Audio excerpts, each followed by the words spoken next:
ఓం శ్రీ పరమాత్మనే నమః. క్రిందటి శ్లోకాలలో సృష్టి చక్రము యజ్ఞములపై ఆధారపడి ఉన్నదని, పరమాత్మ యజ్ఞము యందు ప్రతిష్ఠితుడైయుండును అని భగవానుడు తెలిపెను. ఇప్పుడు యజ్ఞరూప స్వధర్మ పాలన ఆవశ్యక స్థితిని నిరూపించుటకై సృష్టి చక్రమునకు అనుకూలముగా ప్రవర్తింపని వారిని శ్రీకృష్ణ భగవానుడు నిందించుచున్నాడు. ఏవం ప్రవర్తితం చక్రం నానువర్తయతి హయః అఘాయురింద్రియారామో మోఘం పార్థ సజీవతి.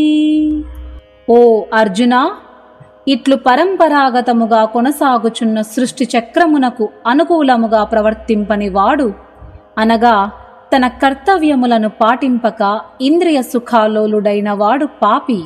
అట్టివాని యొక్క జీవితము వ్యర్థము అని పలికెను పరమాత్మ.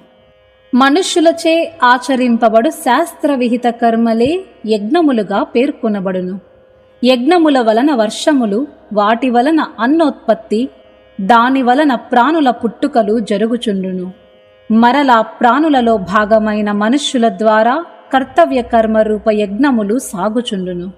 మరలా ఆ యజ్ఞముల ద్వారా వర్షములు కురియుచుండును. ఇట్లు సృష్టి పరంపర నిరంతరము చక్రము వలె తిరుగుచుండును. ఈ విషయమును తెలుపుటకే స్వామి శ్లోకములో చక్రం అను పదముతో పాటు ఏవం ప్రవర్తితం అని పలికెను. తమ తమ వర్ణాశ్రమ స్వభావ పరిస్థితులను అనుసరించి స్వధర్మములను పాటించుట మనుష్యులకు కర్తవ్యము. అట్లు కర్తవ్యములను సావధానముగా ఆచరించుటయే ఈ సృష్టి చక్రమును అనుసరించుట అగును. ఆసక్తి, కోరికలను త్యజించి కేవలము ఈ సృష్టి చక్రమును సువ్యవస్థితమునర్చుటకే యోగి కర్తవ్యమును అనుష్ఠించును.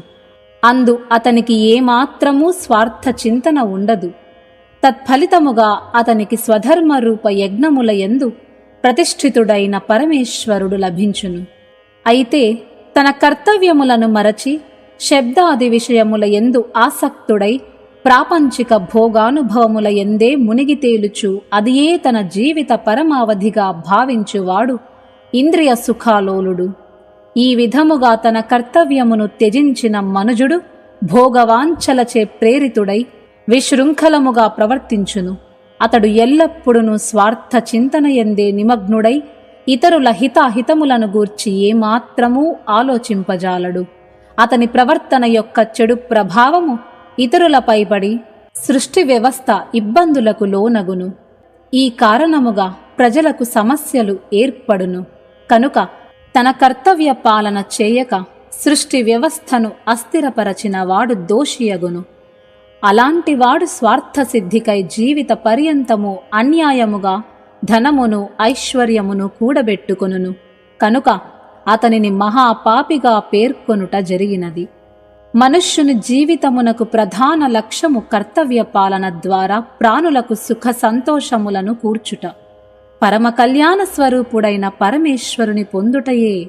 అయితే మహాపాపి మాత్రం ఈ లక్ష్య సాధనకై ఆలోచింపక అమూల్యమైన తన మానవ జీవితమును విషయ భోగములయందే గడుపుచు దానిని వృధా చేసుకొనును. కనుక అతని జీవితము వ్యర్థము అని శ్లోకములో పేర్కొనబడినది. ఈ విధముగా సృష్టిక్రమముననుసరించి ప్రవర్తించు బాధ్యత ప్రతి ఒక్కరి మీద ఉండును అని శ్లోకం యొక్క అర్థం.